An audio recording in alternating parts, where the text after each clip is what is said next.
Nakakabaliw ang lihim na bumago sa aming pagkakaibigan magpakailanman. Hello, ako si Maya, 23 taong gulang, lumaki sa isang maliit na bayan sa Laguna. Ako at si Luningning, o mas kilala namin siya bilang Ningning, ay magkaibigan mula pagkabata. Parang magkapatid kami na palaging magkasama sa bawat kwento, pangarap at tawanan. Lumipas ang panahon, mula sa mga batang musmos, naging dalagang sabay kaming naglakbay sa buhay. Ngunit sa isang huling weekend na pinagsaluhan namin sa bahay niya sa San Pablo, may ibang hangin na dumaan, isang kakaibang damdamin na hindi ko maintindihan, subalit ayokong itanggi. Ang aming mga pamilya ay matagal nang magkakakilala, kaya't karaniwan na sa amin na magpalitan ng bisita, lalo na kapag walang pasok. Sa bahay ni Ningning, laging may kwento hanggang madaling araw, at sa gabing iyon ay tila may tinatago siyang sikreto na unti-unting bumabalot sa aming pagkakaibigan. Hindi ko inasahan na sa isang simpleng pagkuha ng aking sipilyo sa banyo, habang siya ay naliligo, mararamdaman ko ang pagbilis ng tibok ng puso ko. Nang makita ko si Ningning na nakatali lamang ang tuwalya sa katawan, may kakaibang init na dumaloy sa aking mga ugat. Hindi ko maintindihan kung bakit naging ganun ang pakiramdam ko, pero alam kong hindi ito basta-basta. Parang may hangaring gustong ipahiwatig ang kanyang mga titig, at ako naman ay nahihirapang magpanggap na normal ang lahat. Habang nagkakasiyahan kami sa tabi ng pool kinabukasan, ang dating kawalang alinlangan ay unti-unting lumalapit sa isang bagay na mahirap ipaliwanag. Ang bawat tawa, bawat haplos ng tubig, ay maihalong kaba na hindi ko matakasan. Ngunit sa kabila ng lahat, naroon pa rin ang tiwala na matagal naming binuo, tila ba kami nagsisimula sa isang bagong yugto na puno ng pagdududa at pag-asa. Ngayong nasimulan ko na itong isalaysay, alam kong hihigit pa ang mga susunod na araw sa mga lihim at damdaming hindi pa namin lubos na naunawaan. Ngunit, handa na akong harapin ang lahat ng ito, kasama si Ningning, sa aming munting mundo sa bayang ito sa Laguna. Mula sa unang araw ng weekend na iyon, ramdam ko na ang kakaibang tensyon sa pagitan namin ni Ningning, kahit napilit naming nilalagay sa tabi ang mga ito. Hello, ako si Maya, 23 taong gulang, at sa maliit naming bayan sa San Pablo, Laguna, ang pagkakaibigan namin ni Ningning ay parang isang matibay na haligi, matatag, puno ng tawanan, at mga pangarap na sabay naming nilalakbay. Ngunit sa pagkakataong ito, may kakaibang hangin na bumalot sa amin, na tila hindi na namin basta mapapalagpas. Sa umaga ng aming pagdating sa bahay ni Ningning, parang walang anuman ang nagbago, nagpatuloy kami sa aming mga karaniwang gawain. Nagkape kami sa kusina habang nagkukwentuhan, pero may mga sandaling napapatingin ako sa kanya ng mas matagal kaysa dati. Ang mga mata niya, na dati ay punong-puno ng saya at kumpiyansa, ay tila may mga lihim na gustong iparating, mga damdamin na hindi niya sinasabi ng direkta. Pagkatapos ng almusal, nagpasya kami na maglakad-lakad sa parke malapit sa aming bayan. Ang araw ay maliwanag, ang hangin ay banayad na humahaplos sa aming mga mukha, at ang paligid ay puno ng mga tunog ng mga naglalaro at nagbibiruan sa paligid. Ngunit habang kami ay naglalakad, napansin kong may mga sandali na tila humihinto siya at tinititigan ako ng matagal, na para bang sinusubukan niyang basahin ang aking mga iniisip. Sa bawat hakbang, ang mga alaala ng aming pagkabata na puno ng tawanan at kwento ay dumadaloy sa aking isipan. Ngunit sa kabila ng mga iyon, may isang tanong na paulit-ulit na bumabalik sa aking puso. Ano ba talaga ang nangyayari sa pagitan namin? Bakit biglang nagiging mas malalim ang aming koneksyon, at bakit ako nagkakaroon ng mga damdaming hindi ko pa lubos na naunawaan? Nang umupo kami sa isang payapang bench sa ilalim ng lilim ng isang malaking puno, tila naramdaman ni Ningning ang bigat ng mga iniisip ko. Maya, napapansin kong parang may tinatago kang iniisip. Gusto mo bang pag-usapan natin? Tanong niya nang may pag-aalala sa tinig. Napangiti ako ng bahagya, ngunit may bahid ng kaba sa aking mga mata. Hindi naman talaga, medyo naguguluhan lang siguro ako sa mga nangyayari sa sarili ko, sagot ko, pilit pinapawi ang aking pag-aalala. Ngunit alam ko, hindi iyon ang buong katotohanan. Sa likod ng mga salita, may mga damdamin akong hindi ko pa kayang ipaliwanag, isang pagkahumaling, isang pagnanais na mas mapalapit pa sa kanya, ngunit may takot din na baka masira ang matagal naming pagkakaibigan. Habang nakaupo kami roon, nagpasya akong subukan unti-unting harapin ang mga ito. Alam kong sa pagdaan ng araw, lalong magiging malinaw kung ano ang tunay na nararamdaman namin ni Ningning at kung paano namin haharapin ang bagong yugto ng aming relasyon. Ngunit sa ngayon, pinili kong magtiwala sa kanya, sa aming pagkakaibigan, at sa mga pangakong dati naming binuo, na sa kabila ng lahat, mananatili kaming magkasama. Alam kong kailangan kong ilahad ang nangyari ng mas malinaw, kaya't heto ako, si Maya, 23 taong gulang mula sa San Pablo, Laguna, na muling nagbabalik tanaw sa mga sandali bago sumiklab ang lahat.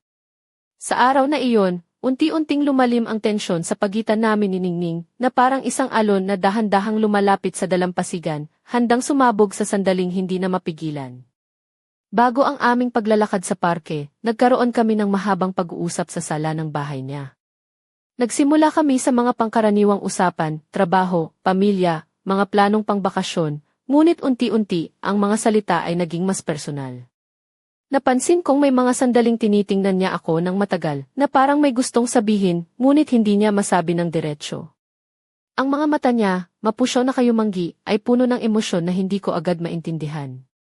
Habang kami nag-uusap, may ilang pagkakataon na bigla siyang tumahimik, tila naghahanap ng tamang salita. Maya, seryoso, parang may bago kang pinagdadaanan, di ba? Tanong niya ng may pag-aalala. Napailing ako at tumango ng bahagya. Nga parang may mga bagay akong hindi pa lubusang naiintindihan sa sarili ko. Sagot ko, ang boses ko'y halos isang bulong lang. Ngunit hindi lang iyon ang dahilan ng aming pagkalituhan. Sa likod ng mga tanong at sagot, ramdam ko ang pagbabago sa pagitan namin, isang pagbabago na hindi ko inaasahan, na nakakatakot pero sabay na nakakaakit.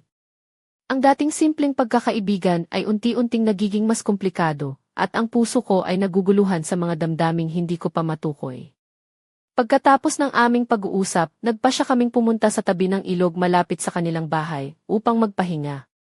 Ang tahimik na agos ng tubig ay tila sumasalamin sa mga saloobin namin, dahan-dahan ngunit matatag. Habang nakaupo kami sa gilid ng ilog, nilingon niya ako at mumiti ng maihalong kaba.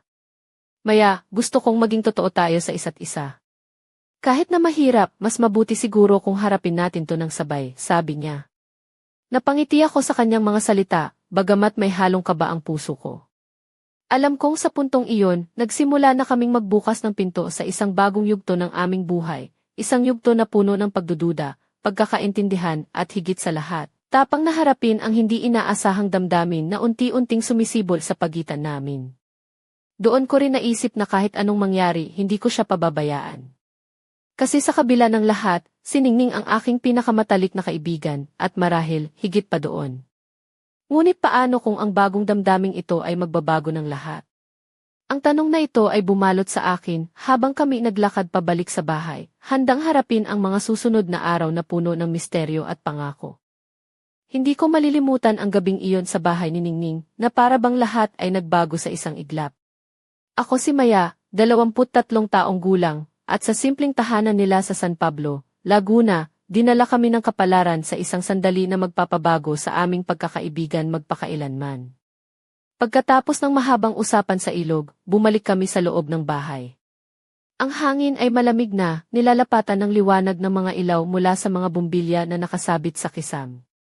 Si Ningning ay nagpunta sa banyo upang mag-shower, at ako naman ay naglakad papunta sa kanyang kwarto upang magpahinga sandali. Ngunit hindi ko inaasahan na dadalhin ako ng sandali na iyon sa isang sitwasyon na hindi ko pa nakaranasan. Habang siya ay naliligo, naalala kong naiwan ko pala ang aking sipilyo sa bahay niya noong isang araw. Hindi ko na pinag-isipan, pumasok ako sa banyo upang kunin ito. Nang buksan ko ang pinto, narinig ko siya na nagsabi, "Oh, nandyan ka na pala. Nasa lababo yung sipilyo mo."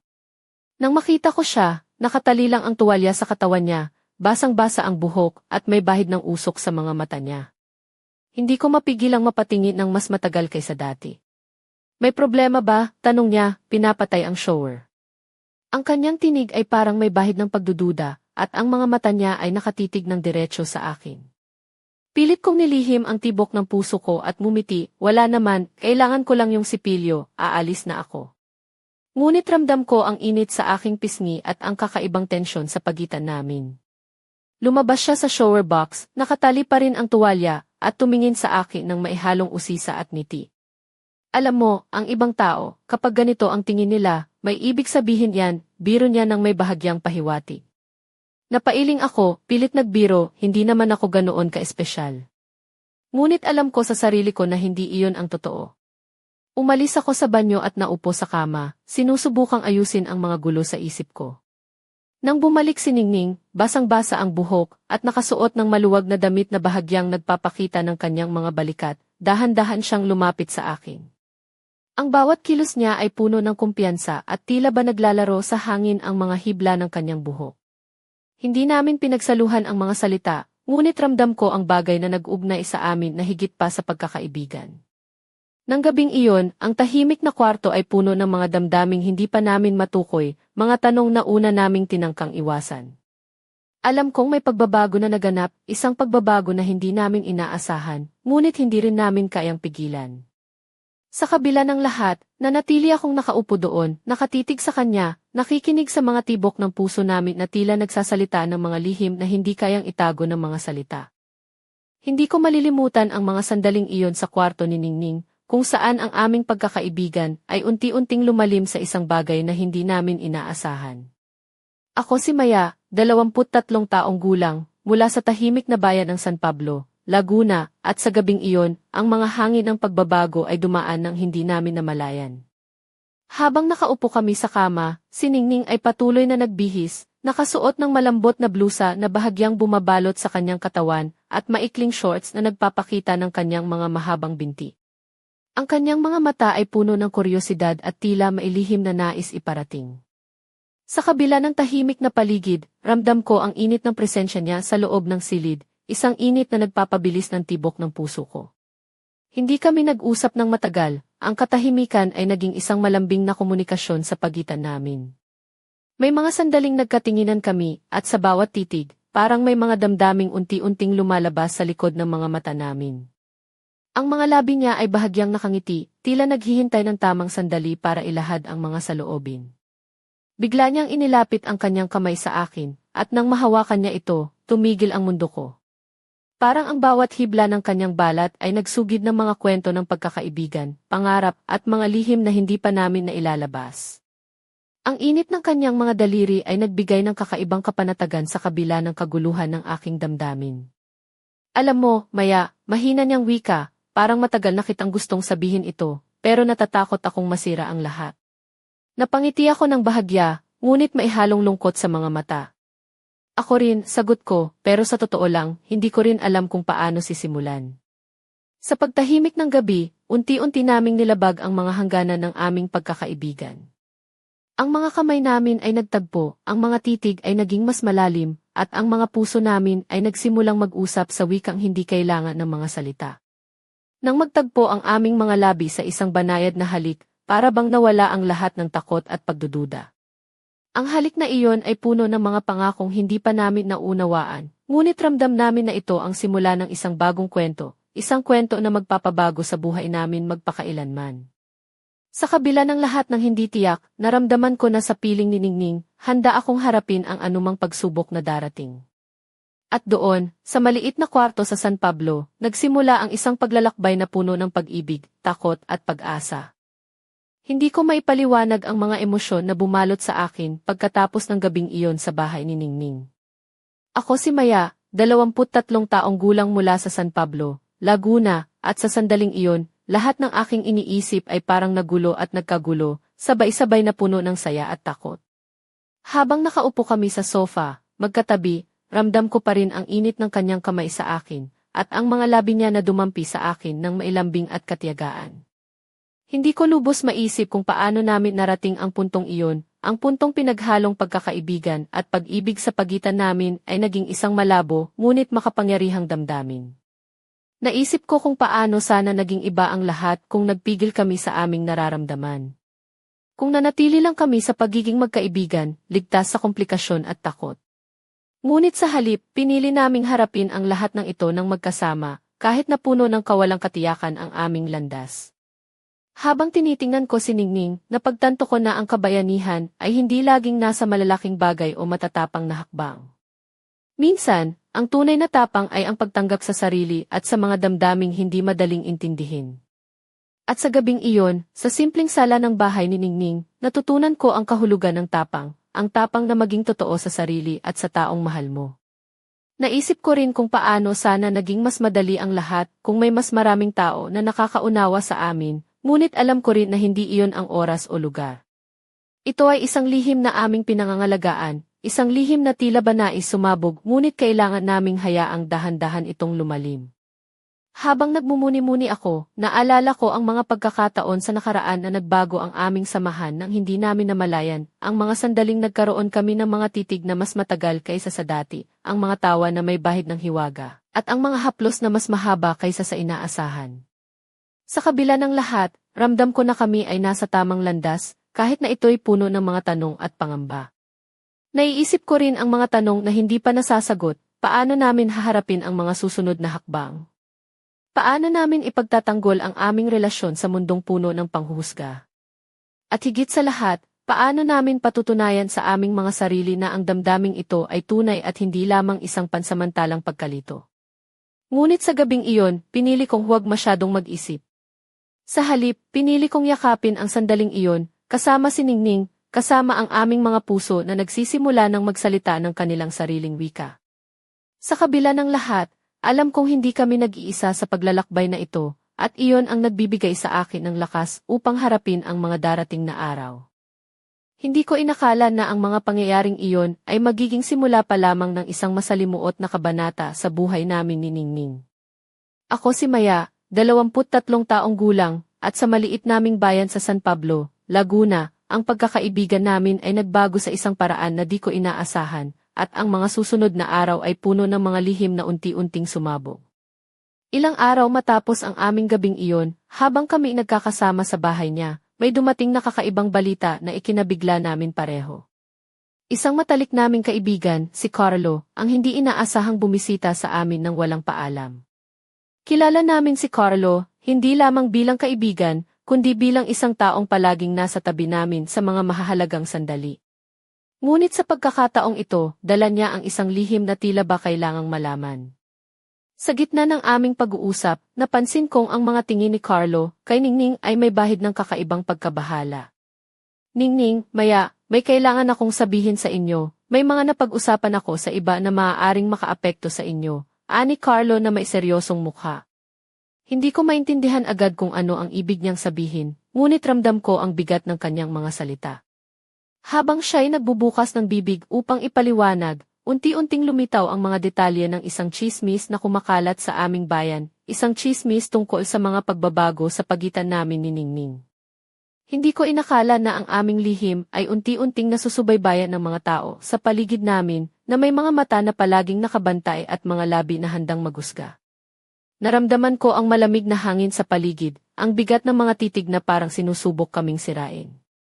Si Ningning ay tumango lang, tila ba handa na rin sa mga pagbabagong ito, ngunit ramdam ko ang lungkot sa kanyang mga mata.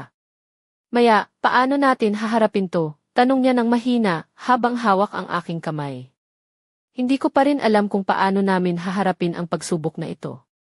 Ang aming pagkakaibigan, na ngayon ay napapaligiran ng mga bagong damdamin, ay tila ba nasusubok sa bawat salita at tingin ng mga tao sa aming paligid. Ngunit sa kabila ng lahat, naroon pa rin ang aming lakas, ang tiwala at pagmamahal na pinaglalaban namin. Sa gabing iyon, habang nag-iisip ako sa dilim ng aking kwarto, naisip ko na ang paglalakbay namin ni Ningning ay hindi magiging madali. Ngunit tulad ng sabi niya, handa kaming harapin ang lahat ng ito, magkasama. Ngunit may isang tanong na patuloy na bumabagabag sa akin, hanggang saan ang aming kayang tiisin at ipaglaban para sa aming pagmamahalan? At ano ang maitutulong ng aming pagkakaibigan sa gitna ng unos na ito? Hindi ko inakala na ang simpleng pagbisita ni Carlo ay magiging simula ng isang malalim na unos sa buhay namin ni Ningning. Ako si Maya, 23 taong gulang, mula sa San Pablo, Laguna, at sa gabing iyon, ang aming mundo ay muntik ng mag-iba ng tuluyan. Matapos ang kanyang pagbubunyag tungkol sa mga tsismis na kumakalat sa aming bayan, napuno ang silid ng bigat ng mga salita at damdamin. Si Carlo, na dati naming pinagkakatiwalaan, ay tila nahihirapang ipaliwanag ang kanyang mga narinig, habang kami naman ni Ningning ay nagkatinginan, alam na alam naming hindi ito magiging madali. Alam namin na may mga tao sa paligid na hindi makakaintindi sa pagitan natin, mahina kong sabi, pilit pinipigil ang pag-iyak. Ngunit si Ningning, kahit na may luha sa kanyang mga mata, ay ngumiti ng may tapang. Maya, hindi natin pwedeng hayaan ang mga sabi-sabi na sirain ang lahat ng pinagpundar natin, sagot niya, hawak ang aking kamay ng mahigpit. Doon ko naramdaman ang lalim ng aming samahan, isang samahang hindi lamang pinag-isa ng pagkakaibigan, kundi ng isang bagong uri ng pagmamahal na handang harapin ang kahit anong pagsubok. Ngunit sa likod ng tapang na iyon, ramdam ko rin ang takot sa mga posibleng epekto ng mga tsismis sa aming pamilya, sa aming mga kaibigan at sa amin mismo. Sa mga sumunod na araw, unti-unti naming naranasan ang mga malamig na tingin ng mga kapitbahay, ang mga bulong na pumapaligid sa amin kapag kami naglalakad sa bayan. May mga pagkakataon na nakaramdam kami ng lungkot at pag-iisa, ngunit sa bawat pagsubok, nagkaroon kami ng lakas mula sa isa't isa. Isang gabi, habang nakaupo kami sa balkonahe ng bahay ni Ningning, pinagmamasdan namin ang mga bituin na parang nagkukwento ng mga lihim ng kalangitan. Maya, handa ka na ba talagang harapin ang lahat ng ito? Ang mundo natin ay magbabago na, tanong niya, ang tinig niya ay puno ng pag-asa at pangamba. Huminga ako ng malalim at sumagot, hindi ko alam kung ano ang mangyayari, pero alam kong hindi kita iiwan. Sabay tayong lalakbay sa landas na ito, kahit gaano man kahirap. Napangiti siya, at sa gabing iyon, ang aming mga puso ay muling nagtagumpay laban sa mga unos na sumubok sa amin. Ngunit sa kabila ng aming katatagan, may mga lihim pa rin na hindi pa namin nalalaman, mga balakid na maaaring sumira sa aming mundo. At sa likod ng mga ngiti, may mga tanong na patuloy na bumabalot sa aming isipan. Ano ang susunod na pagsubok na haharapin namin? At hanggang kailan namin kayang panindigan ang aming pagmamahalan sa gitna ng unos? Hindi ko akalain na ang simpleng buhay namin ni Ningning sa San Pablo, Laguna ay magiging ganito kasalimuot, isang kwento na puno ng emosyon, lihim, at pagsubok na tila ba walang katapusan. Ako si Maya, 23 taong gulang, at sa bawat araw na lumilipas, ramdam ko ang bigat at saya ng bagong yugto ng aming buhay. Habang lumalalim ang aming relasyon, naramdaman ko ang mga alon ng tensyon na dumadaloy sa aming paligid. Hindi lamang ito tungkol sa aming mga damdamin, kundi pati na rin sa mga mata ng lipunan na patuloy na nakabantay, handang husgahan at sirain ang aming mundo. Ang mga bulong sa likod namin ay naging parang unos na dumarating sa bawat sulok ng aming buhay. Isang araw, habang kami ni Ningning ay naglalakad sa palengke ng bayan, napansin ko ang mga titig ng ilang tao, mga tingin na puno ng panghusga at pagdududa. Ang mga mata na dati puno ng pagkakaibigan at pagtanggap ay naging malamig at mapanghusga. Sa kabila ng mga ito, hindi kami nagpakita ng kahinaan. Magkahawak kamay kami, tila ba sinasabi sa mundo na hindi kami susuko. Ngunit sa loob ko, may mga tanong na patuloy na bumabalot, hanggang kailan kami magtatagal sa ganitong laban? Ano ang magiging kapalaran ng aming pagkakaibigan at pagmamahal? At higit sa lahat, paano namin mapanatili ang aming pagkakaisa sa gitna ng unos na unti-unting sumisira sa aming mundo? Sa isang pagkakataon, habang nakaupo kami sa isang maliit na kainan malapit sa lawa ng Sampaloc, nakita ko ang mga mata ni Ningning na puno ng pagod at pag-aalala. Maya, minsan iniisip ko, baka masyado tayong naging matapang, at baka tayo ang masaktan sa huli, wika niya ng mahina. Napailing ako, alam kong totoo iyon. Ngunit hindi ko kayang isipin na mawala siya sa buhay ko. Hindi tayo nag-iisa, Ningning. Basta't magkasama tayo, kakayanin natin kahit ano, tugon ko na puno ng determinasyon. Ngunit sa kabila ng aming tapang, alam kong may mga puwang sa aming mundo na unti-unting nabubuksan, mga sikretong maaaring magbago ng lahat.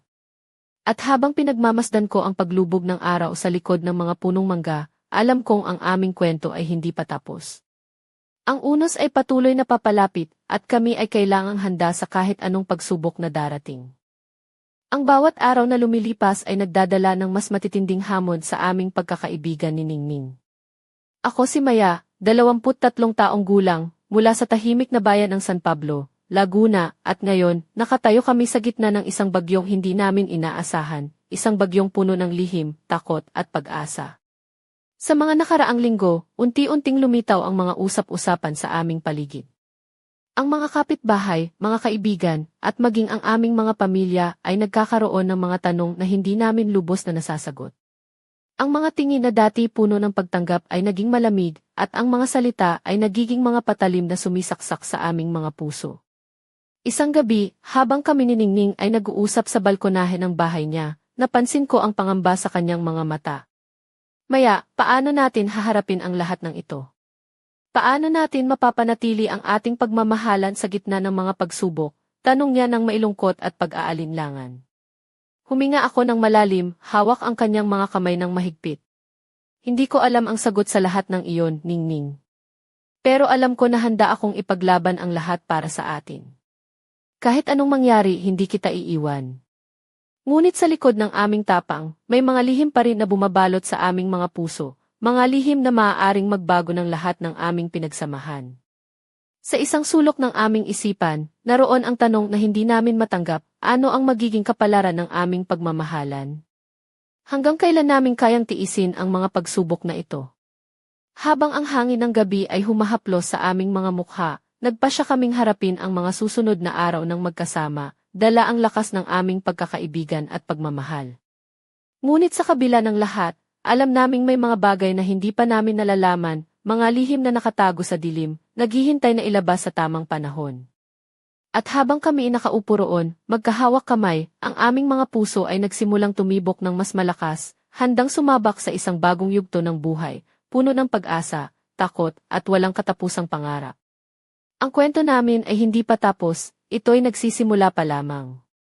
At sa likod ng bawat lihim at pagsubok, naroon ang isang tanong na patuloy na bumabagabag, ano ang tunay na ibig sabihin ng pagmamahal, at hanggang saan tayo handang maglakbay para dito?